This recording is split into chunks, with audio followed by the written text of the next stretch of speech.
دوستو، انسان کی طبیعت کا یہ تقاضا ہے، اللہ تعالیٰ نے اس کی فطرت اس طرح کی بنائی ہے کہ وہ تھوڑا سا بھی بوجھ اپنی طبیعت پر برداشت نہیں کرتا۔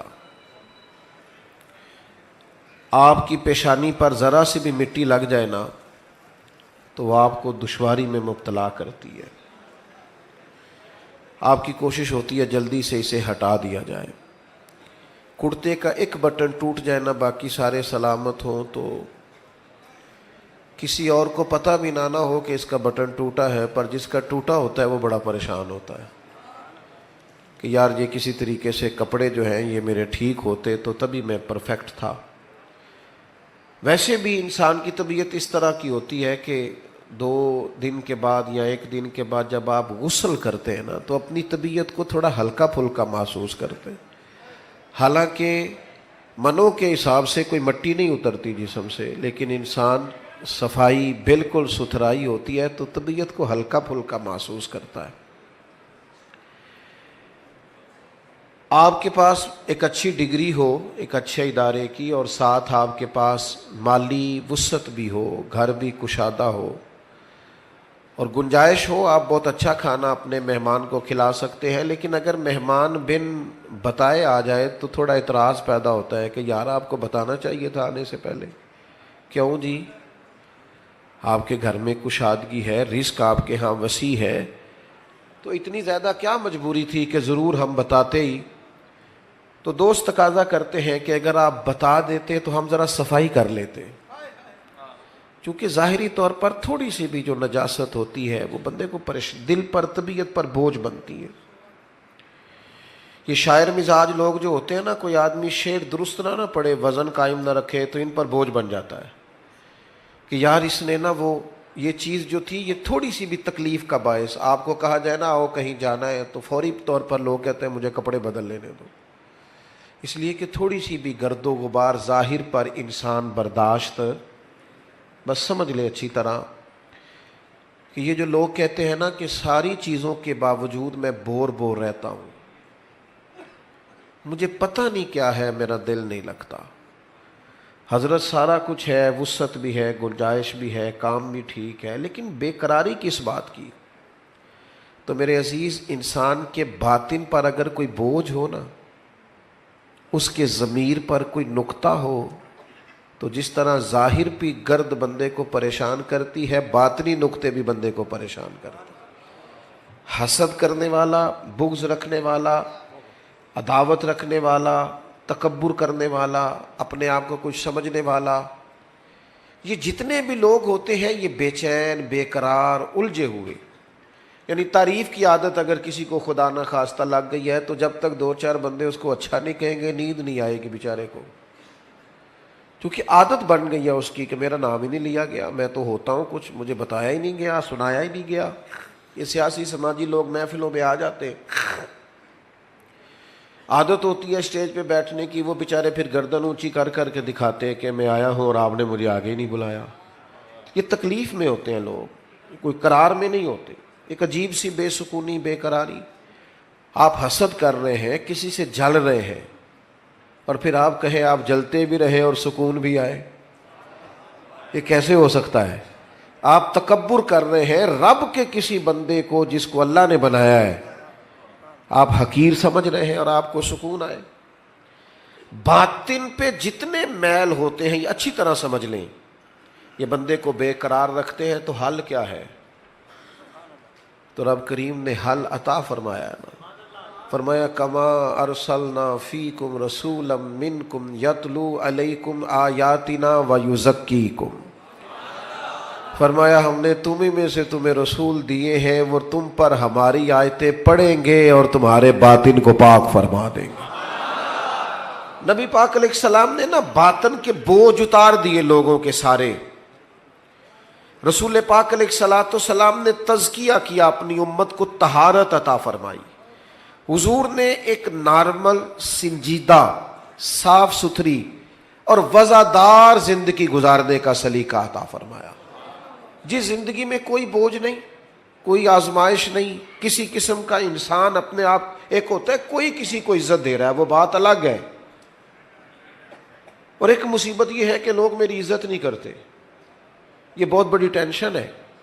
ایک بزرگ تھے، بڑے سادے تھے ہمارے محلے کے، ایک دن میرے پاس آئے، کہنے لگے اے دو منڈے جڑے تواڈے کول آندے جاندے نے نا، میں بڑا پریشان ہاں، میں جدوں گلی چ لنگنا مینوں سلام نہیں کردے۔ تو بڑے اچھے اور بڑے خوبصورت آدمی تھے وہ۔ میں نے ان سے کہا کہ آپ زیادہ پریشان ہو گئے، اتنی پریشانی والی بات نہیں، ان کو آپ سے کوئی عداوت نہیں، بس آپ اتنا آپ نے سمجھ لیا ہے کہ سب کو آپ کو ہی سب کی ذمہ داری ہے، وہ آپ کو سلام کریں۔ ایک چھوٹی سی گزارش ہے، آج کے بعد یہ سلام نہ کریں تو آپ سلام کر لیا کریں۔ ہاں اگر یہ جواب نہ دیں تو پھر شکوہ ہے، پھر شکایت ہے کہ میں نے سلام کی اور میرے سلام کا جواب۔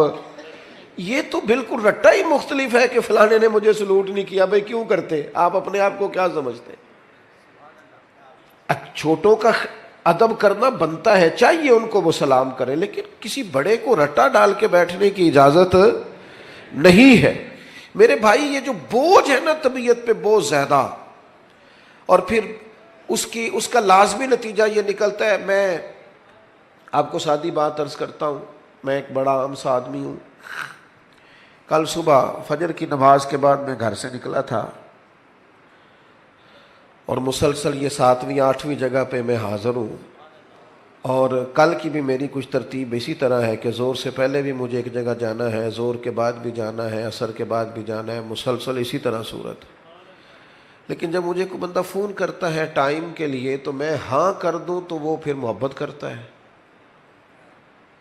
اور نہ کر دوں تو پھر فوراً ناراض ہو جاتا ہے۔ تو میں کہا کرتا ہوں کہ تیری شرطوں پہ ہی کرنا ہے، اگر تجھ کو قبول تو یہ سہولت تو مجھے سارا جہاں دیتا ہے۔ او بھائی اگر آپ کی ہی مرضی کے مطابق چلنا ہے تو پھر اس طرح تو سب سے گزارا ہو سکتا ہے۔ کوئی تو ایسا ہونا جو کہے کہ یار آپ کوئی بھی نہ مانے پھر بھی پیار بڑھے گا۔ ہم چاہتے ہیں کہ لوگ ہماری منشا کے مطابق ڈھلیں۔ یہ رائے کا اختلاف ہم کرتے ہیں، رائے کا اختلاف بری بات نہیں، لیکن اب ضدی ہو جاتے ہیں۔ رائے کا اختلاف اگر کبھی ہو جائے تو دلیل کی حد تک ہونا چاہیے۔ ایک ہے عقیدے کا مسئلہ، وہ تو مضبوط بات ہے، اس کی بات نہیں کر رہا۔ رائے کا اختلاف، مجھے بتائیے صبح صبح جب ہم گھر میں اٹھتے ہیں اور پھر بچوں کی والدہ کھانا پکانے اور سبزی لانے کی بات کرتی ہیں تو آج کیا پکانا ہے، اس پر سارے گھر کا اتفاق ہو جاتا ہے؟ جلدی جلدی بتائیں۔ تو کیا اس اختلاف رائے میں ضد پال لی جائے گی؟ ہمارے ایک استاد تھے، تو جو طلباء فارغ ہوتے نا ادارے سے، تو جن کو وہ سمجھتے یہ تدریس کے قابل ہیں تو ان کو وہ بٹھاتے اور ساتھ کچھ نصیحتیں کرتے۔ ان میں ایک نصیحت یہ فرمایا کرتے تھے کہ کسی طالب علم کی ضد نہیں پالنی۔ تو ہمارے ساتھیوں نے پوچھا کہ حضور شاگرد کی بھی ضد ہوتی ہے؟ فرمایا کبھی وہ شکایت کر دیتا ہے نا کمیٹی سے یا گھر والوں سے تو استاد کو برا لگ جاتا ہے، پھر کئی دفعہ اس کے بارے میں دل میں بوجھ بن جاتا ہے۔ فرمانے لگے بعض بچوں کے مستقبل تباہ ہو جاتے ہیں، اس لیے کہ اداروں کے اساتذہ کا ان کے بارے میں رویہ ٹھیک ہے۔ یہ میری طرح کے لوگوں کی بات ہے، بزرگوں کی بات نہیں۔ ضدی ہو جاتے ہیں ہم۔ بھئی آپ کا کسی سے اختلاف ہو گیا رائے کا، اس کو دلیل تک رکھیں، دلیل مل گئی اختلاف ختم۔ پھر الجھاؤ نہیں زندگی میں، بہت زیادہ اپنے آپ کو بنا کے رکھنا، اپنی خود بخود شان بنا لینا۔ مجھے فلانی برادری کے بندے نے پوچھا نہیں، فلاں قبیلے کا آدمی میری صلاح نہیں لیتا، صلاح لیتا ہے تو مانتا کیوں نہیں؟ بھئی آپ نے کیوں اپنے آپ کو اتنا بڑا کر لیا؟ آپ کیوں اپنوں سے دور ہو گئے؟ آپ ضد میں آ کے کیوں رشتوں کو توڑتے چلے جا رہے ہیں؟ حضرت فاروق اعظم رضی اللہ تعالیٰ عنہ جمعہ پڑھانے کے لیے مسجد میں تشریف لائے، منبر پہ جلوہ فراز ہوئے۔ حضرت ابو ایوب انصاری رضی اللہ تعالیٰ عنہ نے جناب فاروق اعظم کو بات کرتے ہی شروع کرتے ہی عرض کی کہ حضور میری سن لے رائے، نہ ہم آپ کی بات سنیں گے اور نہ آپ کی فرما برداری کریں گے، اختلاف ہے آپ سے۔ لیکن وہ دل گردے والے لوگ تھے، انہیں اختلاف سہنا آتا تھا، ان کے اندر گنجائش تھی۔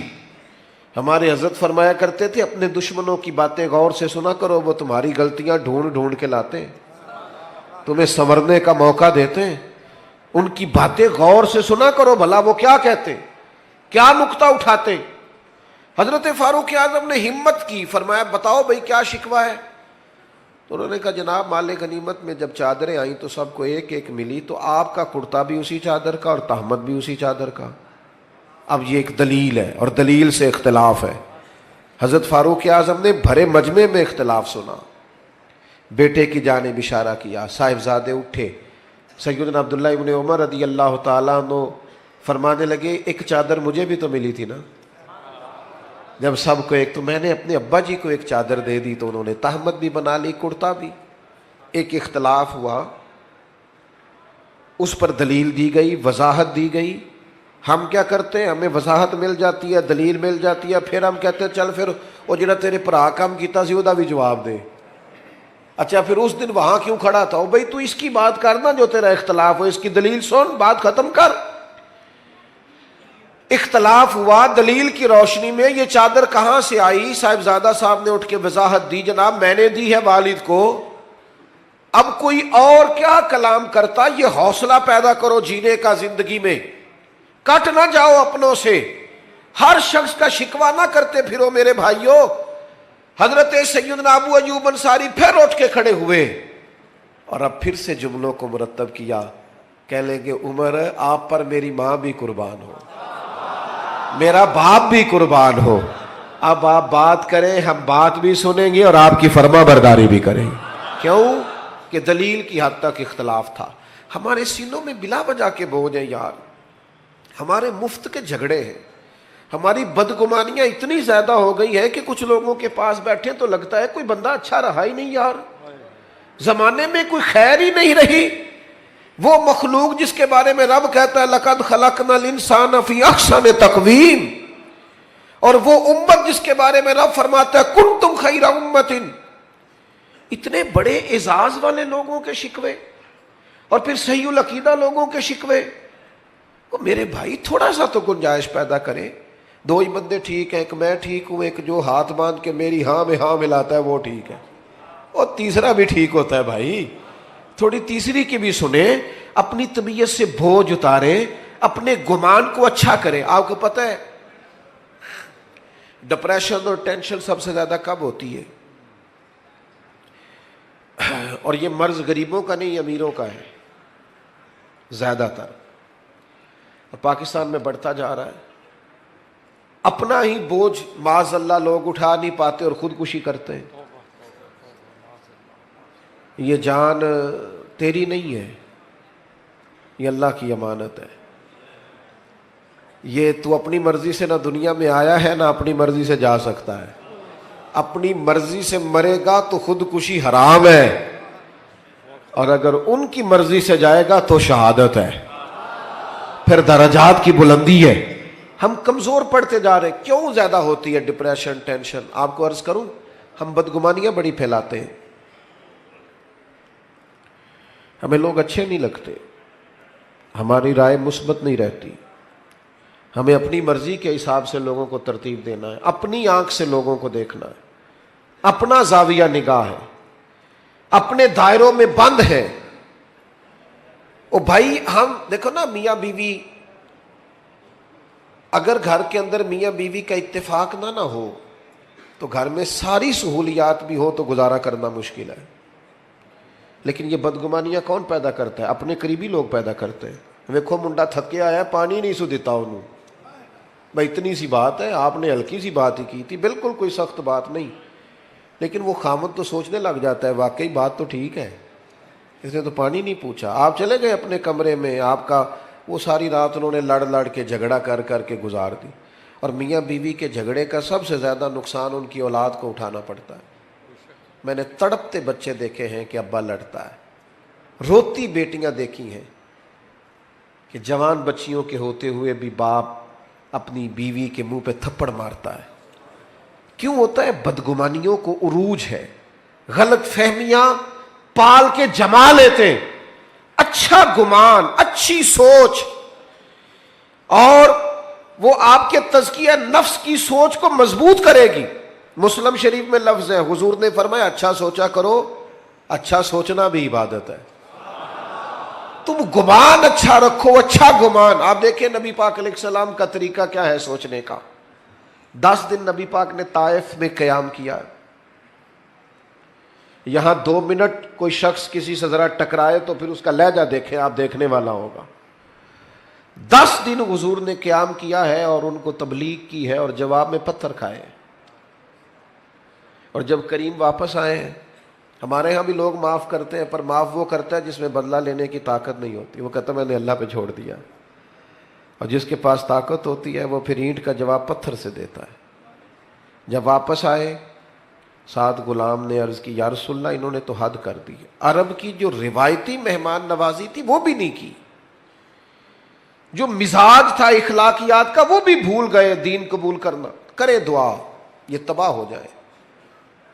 یہ میں تقریر کر رہا ہوں، آپ سن رہے ہیں، لیکن ایک ہمت کرو نا، اپنی ذاتی دشمن کے لیے ایک دعا کر کے تو دیکھو بھلا، ایک ہمت کرے نا۔ یہ کئی دفعہ سنا ہے نا حضور دشمنوں کی ہدایت کی دعا کرتے، تو ایک ہمت کرے نا کسی ایک ذاتی دشمن کے لیے جو ذات کا دشمن ہے، نظریے کا نہیں، اس کے لیے کر کے دیکھو نا ایک دعا بھلا، یہ ہمت کرو۔ یہ بھی تو حضور کا طریقہ ہے نا۔ لیکن مجھے بڑے افسوس سے کہنا پڑتا ہے، ہم نے سنتیں بھی 4-5 موٹی موٹی یاد کی ہیں۔ داڑھی عظیم سنت ہے، پگڑی عظیم سنت ہے، مسواک عظیم سنت ہے، لیکن میرے بھائی سچ بولنا بھی تو سنت ہے نا، دل صاف رکھنا بھی تو سنت ہے نا، غیروں کے لیے دعا مانگنا بھی تو سنت ہے نا، کسی کے حق میں نرم رہنا بھی تو حضور کی سنت ہے نا، خیر خائی بھی تو نبی پاک کی سنت ہے۔ ان پر توجہ کب ہوگی؟ آپ غور کریں، عرض کی یا رسول اللہ دعا کرے تباہ ہو جائے، تو حضور نے ہاتھ اٹھائے، کہا اے اللہ انہیں ہدایت دے دے، انہیں پتہ ہی نہیں یہ کیا کر رہے ہیں۔ جس طرح بندہ بچوں کے بارے میں ذہن نہیں بناتا کہ ابھی بچہ اسے پتہ ہی نہیں، اللہ ہدایت دے دے۔ تو غلام نے عرض کی حضور ایک بندے نے بھی بات نہیں مانی اور آپ دعائیں مانگ رہے ہیں، تو یہ میرے محبوب کا گمان ہے، یہ حضور کی سوچ ہے، یہ نبی پاک نے مثبت رویوں کو فروغ دیا ہے سوسائٹی میں۔ کریم فرمانے لگے یہ نہیں نہ مانتے تو میں پھر بھی ان کی ہلاکت کی دعا نہیں کروں گا، اس لیے کہ اگر یہ نہیں مانتے تو مجھے امید ہے ان کی آنے والی نسلیں مان جائیں گی۔ ان کی نسلوں کے بارے میں خوشگمانی، ان کی نسلوں کے بارے میں۔ ہم نے تو اپنے بچے مایوس کر دیے، اور تیرا کچھ نہیں ہو سکتا، تیرے ورگے بندے نہیں کامیاب ہو سکتے۔ کس کو کہہ رہے ہو؟ اپنے بیٹے کو، اپنے شاگرد کو، اپنے عقیدت مند کو، اپنوں کو کہہ رہے ہو۔ وہ میرے پاس ایک بزرگ اپنے بچے کو دم کرانے لائے تو انہوں نے اتنی لمبی لسٹ شکایتوں کی کھول دی، کہنے لگے جی 4 بچے ہیں، یہ ضدی بھی بڑا ہے، نکما بھی بڑا ہے، نلائق بھی بڑا ہے، بات بھی کوئی نہیں سنتا، سارے گھر میں رٹا ہی اس کا ہے۔ تو میں نے بڑے ادب سے انہیں عرض کیا کہ آج کے بعد آپ نے اس کے سامنے نہیں کہنا، آپ اسے پکا کر رہے ہیں بیچارے کو، یہ کٹ جائے گا اپنی فیملی سے۔ کبھی ایسا کام نہ کریں آپ اپنے بچوں کی تربیت کریں تو غیر محسوس طریقے سے، اگر آپ کو اس میں کوئی کوتاہی نظر آئے تو اس طرح کر کے اس کی تربیت کریں کہ اسے محسوس ہی نہ ہو مجھے ٹرین کیا جا رہا۔ لیکن ہم کیا کر رہے ہیں؟ دیکھیں نا، حضور علیہ الصلوۃ والسلام ہماری جانوں کے مالک ہیں، محبوب کسی کا نام لے کے اگر نصیحت کرتے تو وہ واری صدقے جاتا، لیکن کریم کو کبھی کسی کی شکایت ملتی تو حضور مطلق بات کرتے، فرمایا لوگوں کو کیا ہو گیا ہے، لوگوں کو کیا ہو گیا ہے، لوگوں نے اب یوں کرنا شروع کر دیا ہے۔ وہ دوستو، رب کی مخلوق کے بارے میں اچھا گمان، اچھی سوچیں، یہ پتہ چلے گا کہ آپ تزکیہ نفس کی طرف جا رہے ہیں، طہارت نصیب ہو رہی ہے۔ میں نے اپنی زندگی میں اکثر لوگوں کو دیکھا ہے کہ انہوں نے اگر چاہا ہے تو بہت سارے لوگوں کے حق میں رائے عامہ ہموار کر دی ہے۔ اگر انہوں نے چاہا ہے، کسی شخص نے جا کے کہا جناب آج فلاں شیخ کے مل کے آیا ہوں، تقریر سن کے آیا ہوں، کیا بات ہے، بڑا لطف آیا ہے، کیا بات، لیکن اب وہ بدگمانی پیدا کرنی ہے نا، فوراً ایک بات چھوڑیں گے، او تے ساری گلاں ٹھیک نے، ہنسے نہیں سن ذرا صحیح کر کے۔ یہ طریقہ اس طرح کا نہیں، بیٹھے ٹھیک، بھائی وہ انسان ہے، 99 خوبیاں نظر آئی ہیں، بحیثیت انسان بھی 1-2 رہ جاتی ہیں، تھوڑی گنجائش تو دے اللہ، اچھا گمان تو، اور پھر اس کا ابلاغ کریں گے، ہلکا ہلکا دوسرے کو بتائیں گے، وہ تو نے دیکھا ہے کیسے بات کر رہا تھا، وہ تو نے دیکھا ہے آنا جانا کیسا تھا، وہ تو نے غور کیا ہے اس کا۔ وہ میں جیسا کہ میں نے عرض کیا ہے 6-6 7 جگہوں پہ جانے کا موقع ملتا ہے، اب مجھے کوئی شخص روک رہا ہے اگر باہر کہ آپ رکیں، تو جہاں آگے پہنچنا ہے وہ یہ تو پوچھ ہی نہیں رہا کہ آپ نکلے ہیں کہ نہیں نکلے، وہ کہہ رہے ہیں پہنچے کتنے ہو؟ اچھا وہ یہ بھی کہہ رہے ہیں پہنچے کہاں، اور بلا کے چاہے بٹھا دے، اس وقت اتنا مشکل کیا ہوتا ہے، پہنچے نہیں آپ، لیٹ ہو گئے، پریشان ہے، اور پھر ہر 10 منٹ کے بعد کہتے ہیں بلا تاخیر، ہر 10 منٹ کے بعد کہتے ہیں، رات 1 بھی بج جائے تو نقیب محفل نے یہی کہنا ہے بلا تاخیر، کیونکہ اس بیچارے رٹا ہی یہی لگایا ہوا، اللہ ماشاء اللہ۔ تو اب وہ میں جا رہا ہوں، لوگ ملنا چاہ رہے ہیں، میں بڑی تکلیف بعض اوقات محسوس کرتا ہوں کہ یار ان لوگوں سے مل لیتا، لیکن وہ دیکھنے والا اچھا گمان کرنا اس کے لیے مشکل ہو جاتا ہے کہ یار یہ کھڑا کیوں نہیں ہوا، اسے رکنا چاہیے تھا، لیکن وہ اس مشکل کو نہیں سمجھتا کہ جناب کس طرح اچھا گمان جب آپ سوسائٹی میں کرتے ہیں پھر اس کا ابلاغ بھی ہوتا ہے۔ حضرت بشر حافی رحمۃ اللہ علیہ بغداد کی جامع مسجد میں جمعہ پڑھتے تھے، کوئی انہوں نے دنیا داری نہیں بنائی تھی، جس آدمی نے جوتے نہ خریدے ہوں پہننے کے لیے اس کا کسی سے کیا رٹا ہوگا، لیکن مخلوق تو فنکار ہے اس درجہ کے پل بھر میں، سنگے در کعبہ سے بھی اسنام تراشے، تم کون ہو کیا چیز ہے داغ کبابی، لوگوں نے تو مریم پہ بھی الزام تراشا۔ لوگ باز آتے ہیں کو شکوہ کرنے سے، جس بندے کا کوئی رٹا نہیں کسی سے ان پر بھی الزام لگا دیا، شکوہ شروع ہو گیا، بدگمانی۔ کیا ہوا جی؟ ایک تاجر کہنے لگا جی بابا صرف جمعے والے دن فرض ہی پڑھتا ہے، باقی نماز ہی نہیں پڑھتا مسجد میں۔ یہ مسجد کے امام پر بعض لوگ بڑی سختی کرتے ہیں، کہتے ہیں عصر کی پہلی 4 سنتے نہیں پڑھتا۔ تو میں نے کہا ضروری ہوتی تو اللہ رسول فرض کرتے، آپ کیوں کر رہے ہیں؟ جس چیز کو اللہ رسول نے ضروری قرار نہیں دیا آپ کیوں دے رہے ہیں؟ تو کہا جناب حضرت بشر حافی صرف فرض جماعت سے پڑھتے ہیں، اور اس نے یہ بات کئی لوگوں سے کی کہ دیکھو یار یہ درویش بنے پھرتے ہیں، بڑے پیر ہیں، اور یہ صرف فرض پڑھ کے نکل جاتے ہیں مسجد سے۔ بہت سارے لوگوں نے سمجھایا کہ یار تمہیں ایسا نہیں کرنا چاہیے۔ بالآخر ایک دن ایک صاحب نے کہا یار تو پتہ ہی کر لے کدھر جاتے ہیں۔ حضرت نے مسجد میں باجماعت نماز جمعے کی ادا کی، مسجد سے باہر نکلے، اور پھر دوڑ کے، اب وہ پیچھے چھپتا چھپاتا تجسس کر رہا ہے، ڈھونڈ رہا ہے کدھر جاتے ہیں۔ حضرت نے جیسے ایک دکان سے نان خریدے تو کہنے لگا اوہو مولوی کو بھوک نے ستایا تھا، سنتیں چھوڑ دی اس نے۔ تھوڑا آگے بڑھے تو کباب خریدے، کہنے لگا عمر دیکھو اور زبان کے ذائقہ دیکھو۔ حضرت آگے بڑھے تو جنگل کا راستہ لیا، کہنے لگا یہ لوگوں سے چھپ کے کھائے گا۔ کہتا ہے چند قدم میں آگے بڑھا تو ایک کچے مکان کا دروازہ کھٹکھٹایا، اور پھر حضرت نے اس کو کھولا، پہلے بجایا کہ میں آ گیا ہوں، پھر اسے کھولا، اور جیسے ہی میری نظر پڑی تو سامنے ایک معذور فالج زدہ آدمی بیٹھا ہے۔ شیخ دوڑ کے گئے، مٹکے سے پانی پیالے میں ڈال کے پہلے اس کا منہ دھویا، پھر اسے سیدھا کر کے بٹھایا، اور پھر لقمہ توڑ کے اس کے منہ میں رکھا، اور ساتھ ہی کہنے لگے معاف کر دینا، جمعے کا دن تھا، لیٹ ہو گیا ہوں، ابھی تو میں نے سنتیں بھی پڑھنی، ابھی تو میری بقیہ نماز رہتی ہے۔ وہ شخص کہتا ہے میں کبھی نہیں رویا تھا، پر میں دروازے پہ کھڑا تڑپ رہا تھا۔ یار یہ ذوق ہم نے انسان، یا ایھا الذین آمنوا اجتنبوا کثیرا من الظن ان بعض الظن اثم، ایمان والو بہت سے گمانوں سے بچا کرو، بعض گمان بھی گناہ۔ میں نے سوچا ہی نہیں جو آدمی اتنا بڑا، جو کام بڑا تھا میں اسے کیا سمجھتا تھا۔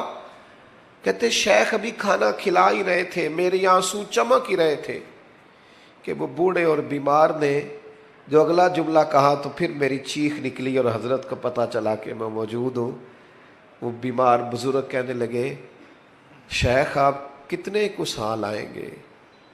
14 سال ہو گئے آپ روز آتے ہیں، مجھے تو میرے اپنے بھی چھوڑ گئے، ہر روز آتے ہو، 2 وقت روٹی دیتے ہو، لباس بدلتے ہو، نہلاتے ہو۔ تو کہتے ہیں شیخ نے ان کے آنسو اپنے ہاتھوں سے پونچھے، ایک باری میریاں اکھیاں چوں انہوں نے اتھرو پونجے سن، ہن تے چسکا پہ گیا رونے دا تے ہر ویلے آ ہوزاری دا۔ کہتے انہوں نے آنسو پونچھے اپنے ہاتھوں سے، اور پھر دوسرا لقمہ دے کے کہنے لگے آپ کو پتہ ہے سارا شہر میری عزت کرتا ہے، لوگوں کا خیال ہے شاید میں نفل زیادہ پڑھتا ہوں، صدقات زیادہ کرتا ہوں، وہ تو میں آپ کی خدمت کرتا ہوں تو اللہ نے مخلوق کے دلوں میں میری محبت پیدا کر دی۔ آپ خوش گمان کیوں نہیں ہوتے؟ اچھی رائے قائم کیوں نہیں کرتے؟ رویوں کو مثبت کیوں نہیں کرتے؟ بیٹی کی شکایت آ گئی ہے میکے سے، کام نہیں کرتی ٹھیک سے، اسے تو انڈا نہیں ابالنا آتا ڈب سے، تو ابا جی وکیل بن گئے، اماں وکیل بن گئی، کہنے لگی بچی ہے، سیکھتے سیکھتے تو مہربانی کرو نا یہی والا کلیہ بہو کے لیے بھی استعمال کرو، یہ بہو کے لیے بھی کہو کہ ابھی بچی ہے، سیکھتے سیکھتے جب آپ کا بیٹا اعتراض کرے کہ کھانا ڈھب سے نہیں بناتی تو انہیں کہو شہزادی تھی اپنے باپ کے گھر میں، وہ اگرچہ غریب تھا پر بیٹی کی خواہش پوری کرتا تھا، اس نے لاڈ سے رکھی تھی، اٹھتی تھی کام کرنے کے لیے، اور اماں اٹھاتی تھی تو ابا کہہ دیتا تھا ساری عمر کام بھی کرنے سو، پتہ نہیں اگلے نے کی سلوک کرنا ہے، چل میری تین 4 دن سکون نہ رہ لین دے، یہ لاڈلی تھی، کسی کی شہزادی تھی، تیرے گھر آئی ہے چھوڑ چھاڑ کے، اور تیری خوش گمانی کیوں قائم نہیں ہوتی؟ کیوں بدگمان ہیں ہم اتنے؟ ہمارے لہجے کڑوے کسیلے، اور کسی کے بارے میں ہم سے رائے لی جائے تو وہ رائے اس طرح کی ہے کہ جیسے ترمذی شریف میں حدیث ہے، یہاں علماء بیٹھے، نبی پاک علیہ السلام نے فرمایا میری امت گمراہی پر جمع نہیں ہوگی، میری امت گمراہی پر جمع، لیکن ہم سے پوچھو تو 3-4 لوگ ہی ٹھیک ہے بس جو ہمارے ساتھ ہوتے، حضور تو فرماتے جمع ہی نہیں ہوگی گمراہی۔ تو نے کیسے یہ طے کر لیا کہ سارے لوگ ہی خراب ہو گئے؟ اللہ نے اتنی خوبصورت مخلوق بنائی ہے، تجھے حسن ہی نظر نہیں آتا، تجھے اس میں خوبیاں ہی دکھائی نہیں دیتی، تو پیار ہی نہیں کرتا، تیرے لہجے میں محبت ہی نہیں ہے، تیرا انداز ترچھا ہے، کڑوا ہے، کسیلا ہے، تو بات کرتا ہے تو آگ اگلتا ہے، تو رائے دیتا ہے تو اس میں۔ اور پھر ایک اور بات بھی، جو پاکیزگی والے لوگ ہوتے ہیں ان کی تو ساری نظر ہی اپنے گناہوں پہ ہوتی ہے۔ ہم جب بھی بات کرتے ہیں نا بڑا کھل کھل کے کرتے ہیں، بات کرتے ہیں تو بڑا جناب ہمارا انداز عجیب ہوتا ہے کہ جیسے بڑے پرہیزگار ہیں، بڑے بھولے بھالے، بڑے اللہ والے، ریاض آپ کو بس ہم ہی جانتے، لیکن اپنی کوتاہیوں پر نظر ہی نہیں کرتے۔ نتیجہ کیا نکلتا ہے؟ زمانے کے عیب اچھل اچھل کے آتے ہیں، کمزوریاں اچھل اچھل کے آتی۔ صاحب مکتوبات 2 صدی نے ایک بات لکھی ہے، کہتے ہیں حضرت موسیٰ کلیم علیہ السلام کو نا ایک دفعہ حکم دیا گیا تھا کہ بستی میں سب سے اچھا آدمی ڈھونڈ کے لائیں، تو اب جسے حضرت موسیٰ اچھا کہیں گے بھلا کتنا کو اچھا ہوگا؟ جناب کلیم نے ایک متقی پرہیزگار ظاہر و باطن کا حسین آدمی ڈھونڈا، مالک یہ سب سے پرہیزگار ہے۔ حضرت موسیٰ علیہ السلام نے اب اس نیک آدمی کی ڈیوٹی لگائی، فرمایا بستی میں جو سب سے گناہگار ہے وہ تو نے ڈھونڈنا ہے، نیکوکار میں نے ڈھونڈا ہے، اب سب سے گناہگار ہے۔ آپ کی توجہ ہے میری بات پر؟ جو نہیں بول رہے ان کی بھی ہے کہ نہیں؟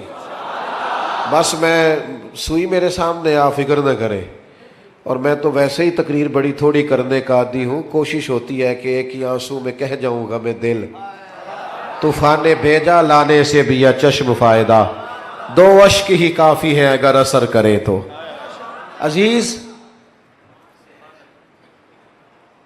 اس کو نیک کو حضرت کلیم نے ڈھونڈا علیہ السلام، اور کہا اب تو نے ڈھونڈ کے لانا ہے۔ میرا خیال ہے میری اور آپ کی ڈیوٹی لگتی نا برا آدمی ڈھونڈنے کی تو بس کوئی بندہ اچھا بچتا ہی نہ۔ تو حضرت موسیٰ علیہ السلام نے اس سے کہا تو نے ڈھونڈ کے لانا ہے، تو اس بندے نے رونا شروع کر دیا۔ اس نے کہا حضور یہ کام میرے والا نہیں، میں نے تو کبھی پلٹ کے کسی کے عیب دیکھے ہی نہیں، مجھے ڈر آتا ہے، میں تو کمزور ہوں،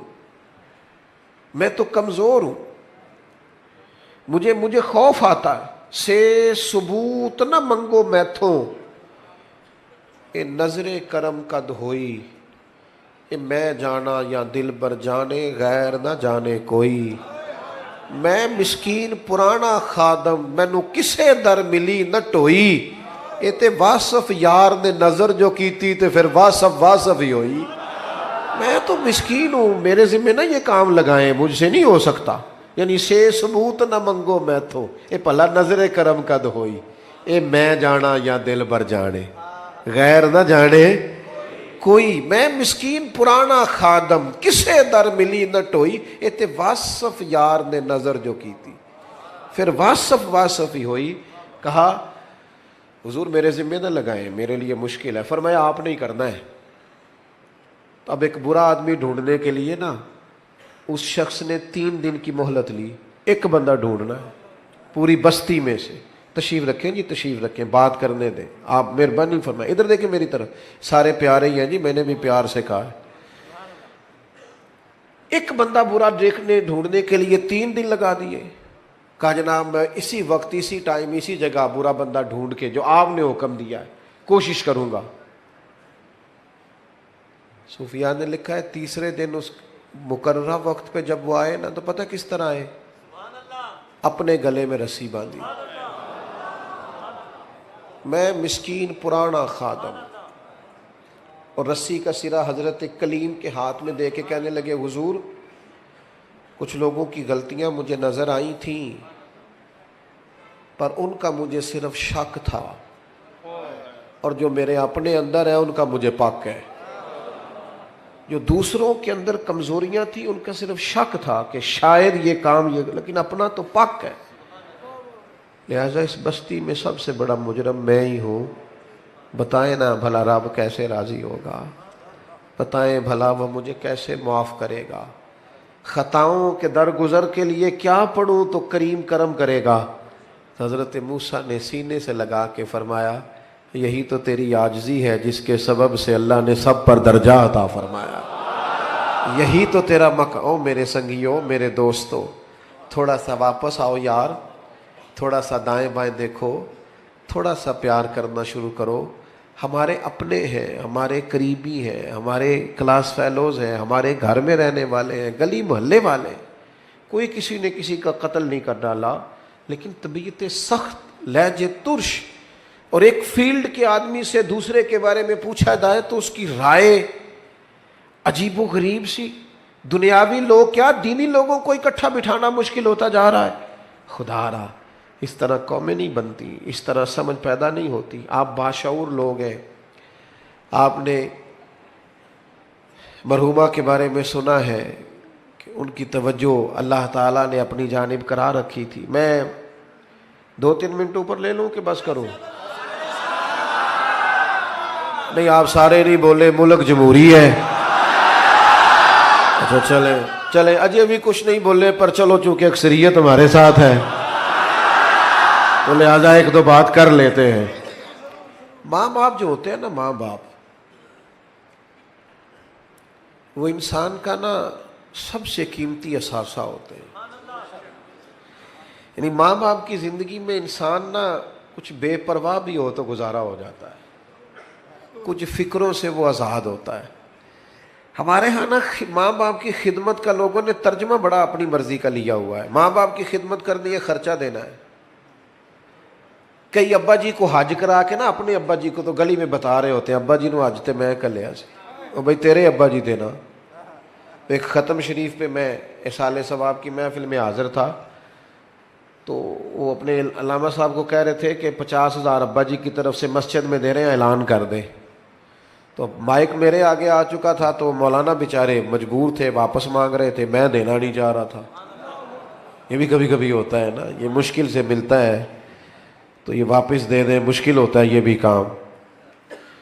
تو وہ واپس لینا چاہ رہے تھے. میں نے کہا مسئلہ کیا ہے؟ کہنے لگے انہوں نے 50,000 مسجد دیا اور کہتے ہیں ابا جی کی طرف سے اعلان کر دیں. تو میں کہ انہوں نے پوچھو ابا جی جو انہوں نے دے گئے نے انہوں نے بھی اعلان کرایا کہ انجی دے گئے نے؟ ان سے پوچھو, وہ ساری دکانیں پلاٹ پلازے ابا نے اعلان کرائے کہ فری میں دیے. یہ اتنی لاکھوں کروڑوں کی جائیداد میں سے 50,000 ابا کے نام پہ دے رہے ہیں اور ساری دنیا کو بتا رہے ہیں. یہ سمجھ نہیں آتی. بچے سمجھتے ہیں کہ خرچہ دینا ہی ماں باپ کی خدمت ہے. ماں باپ کی اصل خدمت انہیں ٹائم دینا, ان کے پاس بیٹھنا ہے, ان سے مشورہ کرنا ہے. آنکھیں پتھر کی ہو جاتی ہیں ماں کی دروازہ دیکھ دیکھ, یہ تو کب آئے گا؟ وہ نا جی آپ ذرا آپ سرد خانے میں رکھ دیں ابا جی کو, میں 3 دن کی بس آپ رکھیں, مجھے فلائٹ مل گئی ہے. تو پہلے کیوں نہیں ملی؟ وہ تو پوچھتا پھرتا تھا لوگوں سے کہ بتاؤ کہ برطانیہ کی ٹکٹ کتنے کی ہے. اس وقت تو کیوں نہیں؟ والدین کو, دوستوں کو فون کرتے ہو نا, آج روٹی نہ کھانا باہر کھائیں گے, تو کر ایک فون ابا جی کو بھی, ابا جی میرے آنے تک روٹی نہ کھانا. ایک فون کر تو صحیح، اس دن ان کو شوگر کی دوائی نہیں کھانی پڑے گی، اس دن ان کو نیند کی گولی، ہو میرے پتر دا فون آیا ہے، تو بیمار اماں کو فون کر، روٹی میں نے تیرے ہاتھ کی کھانی ہے، دیکھنا وہ بغیر دوائی کے اٹھ کے روٹی پکائے گی۔ لیکن وہ جو دینے والی چیز تھی وہ تو دی نہیں، ٹائم ہی نہیں دیا، توجہ ہی نہیں دی، غور ہی نہیں کیا۔ حضرت ایک شیخ، غالباً شیخ ابو سعید کے بارے میں صاحب رسالہ قشیریہ نے لکھا ہے، فرماتے ہیں میں حج کرنے جا رہا تھا، نفلی حج تھا میرا، میری تربیت کے لیے، میرے جیسے لوگوں کے لیے لکھا ہے انہوں نے، میرا نفلی حج تھا، دوسرا تیسرا تو گھر میں بیٹھا تھا، تو میری والدہ نے مجھ سے پانی مانگا، تو میرے دل میں خیال آیا کہ میں شیخ بھی ہوں، علامہ صاحب بھی ہوں اور حاجی بھی ہوں، کل جا رہا ہوں، تو چونکہ ہمیں عادت ہو جاتی ہے نا، جوتے کوئی اور ہی اٹھاتا ہے، پانی کوئی اور ہی پکڑاتا ہے، حالانکہ یہ بہت بڑی مصیبت ہے اگر لگ جائے تو۔ حضرت شیخ الحدیث علامہ عبد المصطفیٰ زرعی صاحب رحمۃ اللہ علیہ ہزاروں علماء کے استاد تھے، تو کبھی گفتگو کرتے تھے تو کہتے تھے میرے ساتھ ہزاروں لوگ وابستہ ہیں، پر شکر ہے میں اپنا جوتا خود ہی اٹھا لیتا ہوں، میں اس مشقت کا شکار نہیں ہوں، اس تکلیف میں نہیں آیا کہ میرا پروٹوکول بنتا ہے۔ تو شیخ فرماتے ہیں کہ میرے دل میں خیال ہے میں تو حج پہ جا رہا ہوں اور پھر میرا اعزاز بھی ہے، تو پانی چھوٹا بھائی بھی پلا دے گا تو عرض کیا، میں نے چھوٹے سے کہا او بھائی اماں کو پانی دینا، اٹھا، اس نے پیالہ اٹھایا اور مٹکے سے پانی ڈال کے والدہ کو پیش کیا، تو کہتے ہیں میرے دل میں خیال آیا یار سینکڑوں میل پہ حج کرنے جانا تیرے لیے آسان ہے، اور 2 قدم پہ اٹھ کے اماں کو پانی پلانا مشکل ہے، اس کا معنی کیا ہے؟ اس کا مطلب کیا ہے کہ لوگ حاجی کہیں گے، نعرے لگائیں گے، کچھ نہ کچھ، افتؤمنون ببعض الکتاب وتکفرون ببعض، کتاب کے بعض حصے پر ایمان لاتے ہو، بعض سے کفر کرتے ہو، اپنی من چاہا دین، یعنی یہ مسئلہ سارے مردوں کو یاد ہے کہ 4 شادیاں کرنا جائز ہے، تو بھئی دین میں اور بھی تو کئی چیزیں جائز ہیں، وہ کیوں نہیں یاد کی ہوئی؟ یہ سب نے یاد اپنی مرضی کی چیزیں اخذ کی ہیں۔ تو میرے عزیز شیخ فرماتے ہیں میں نے حج کا ارادہ ملتوی کیا، اور میں نے سوچا 1 سال پورا ماں کی خدمت کروں گا اور اگلے سال حج کرنے جاؤں گا، کیونکہ میرا نفل حج ہے۔ تھوڑا سا چیزوں پر غور کریں۔ پہلے تو ہمیں بچوں کو کہنا پڑتا تھا نا موبائل کم چلائیں، اب بچے کہتے ہیں کہ ابا چیز سے کہیں کہ جب گھر آئیں تو تھوڑی دیر موبائل تو بند کیا کریں۔ کو ہم نے بھی اپنی دل کی بات کرنی ہوتی ہے، گھر والی کہہ رہی ہوتی ہے 2 منٹ اسے چھوڑو، ہم تو ٹائم ہی نہیں دیتے۔ ماں باپ کو وقت دیں، اور آخری گزارش یہ کرنی ہے جب وہ دنیا سے رخصت ہو جائے تو پھر بھی وہ ماں باپ ہیں۔ 12 حق اعلیٰ حضرت بریلوی نے لکھے ہیں والدین کے وصال کے بعد جو اولاد کے ذمے ہوتے ہیں، تجہیز و تکفین ہے، جنازہ ہے، تدفین ہے، جنازہ ہے، پھر اگر ان کے ذمے قرض ہے تو کوشش کرے اولاد اگر ہمت کرے تو قرض ادا کرے، ان کے لیے روز دعائے بخشش کرے، ان کے دوستوں سے رشتہ داروں سے اچھا سلوک کرے۔ اور یہاں تک لکھا ہے امام سیوطی نے کہ کوئی ایسا کام نہ کرے جس سے دیکھ کے لوگ دنیا سے گئے ہوئے والدین کو بھی باتیں کریں۔ وہ تھوڑا اپنے لہجوں پر، عملوں پر غور کرے کہ میری وجہ سے کہیں میرے قبیلے کو، میرے والدین کو کوئی شخص بات نہ کرے۔ آپ کو پتہ ہے بڑے لوگ تعریف کرتے ہیں، پر یہ تعریف بڑی مزیدار ہوتی ہے، کسی چنگی ماں دا پتر ہے، یہ بڑی مزیدار تعریف ہوتی ہے، اس میں بڑا حسن ہوتا ہے اگر آپ قبول کریں۔ میرے عزیز کوئی ایسا کام نہ کریں جس کے سبب سے لوگ والدین پر انگلی اٹھائیں، اپنے لہجوں میں مٹھاس لائیں، طبیعت کو ہلکا پھلکا کریں، اور یہ جو اعزاز اور پروٹوکول اور میں بھی ہوں اس زندگی سے نہ اٹھ بلیا نہ چلو تھے وسیے جتے وس دینی سارے انے، نہ کوئی ساڈی ذات پچھاڑے نہ کوئی سانو مننے، تھوڑا سا نا بالکل نارمل سی لائف گزارے، زیادہ چکر میں نہ پڑے کہ میں بھی ہوتا ہوں، مجھے بھی ہونا چاہیے، میرا بھی نام ہونا چاہیے۔ اس سے تھوڑا سا نا آپ زمین پہ رہیں گے تو زمین والوں سے رشتہ قائم رہے گا، آپ لوگوں کے بیچ رہیں گے تو اس میں آسانیاں ہوں گی۔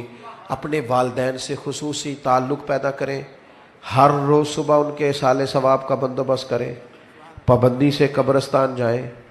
میرے والد صاحب کسان تھے، ایک دن ایک صاحب آ کے مجھ سے کہنے لگے کہ آپ کے ابا کا مزار کہاں ہے؟ میں نے کہا میرے لیے مزار ہی ہے، اگرچہ وہ مزار کی صورت میں تو نہیں پر میرے لیے ہر بیٹے کے لیے اس کے ماں باپ کی قبر مزار ہے، لیکن بلے شاہ تو آسمانی اڈدیاں پڑھنا ہے، جیڑا گھر بیٹھا انہوں پڑھیا ہی نہیں۔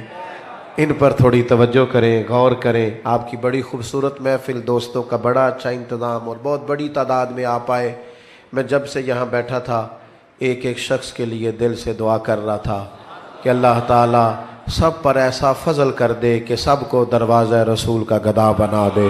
وما علینا الا البلاغ